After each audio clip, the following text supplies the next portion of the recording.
শান্তিতে কোনো খোলা জায়গায় দুদণ্ড বসার উপায় নেই, কুট করে এসে কামড়ে যায় মশা, পেট ভরে শুষে নেয় রক্ত। প্রতিরোধের জন্য একের পর এক ব্যবস্থা ফেল করেছে। ঘরে আটকানো গেলেও বাইরে তাদের দেদার আনাগোনা। বিজ্ঞানীরা বলছেন বহু যুগ আগে থেকেই সম্ভবত মানুষ দেখলেই তাকে কামড়াতে আর তার রক্ত শুষতে ধেয়ে আসতো না মশা। তাহলে কেন হঠাৎ মানুষের উপর এত রাগ তাদের?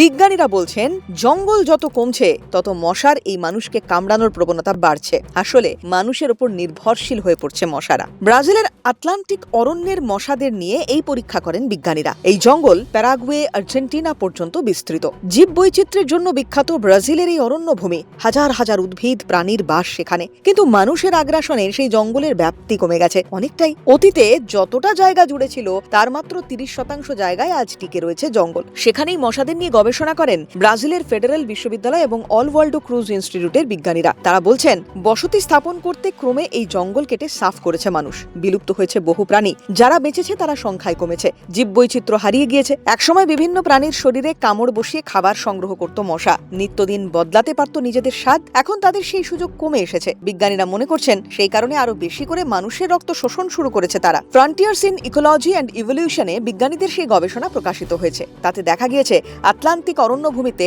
1714টি মশার উপর পরীক্ষা করা হয়েছে। মোট 52 প্রজাতির। ওই মশাগুলির মধ্যে 145টি স্ত্রী। তাদের মধ্যে 24টির রক্ত পরীক্ষা করে বোঝা গেছে কাদের কামড়ে ছিল তারা। সেই পরিসংখ্যান থেকে জানা যায় 24টি স্ত্রী মশার মধ্যে 18টির পেটে মিলেছে মানুষের রক্ত। বাকিদের পেটে ইঁদুর, পাখি, অ্যাম্ফিবিয়ান, কুকুর শ্রেণীর প্রাণী ক্যানিডের রক্ত মিলেছে। বিজ্ঞানীরা এই তথ্য থেকেই স্পষ্ট এই সিদ্ধান্তে উপনীত হচ্ছেন যে ওই মশাদের আদতে মানুষকে কামড়ানোর প্রবণতা বেশি। আটলান্টিক অরণ্যে জীববৈচিত্র্য নেহাত কম নয়, তার মধ্যেও মশারা বেছে বেছেই মানুষকে নিশানা করছে, এমনটাই মনে করছেন বিজ্ঞানীরা।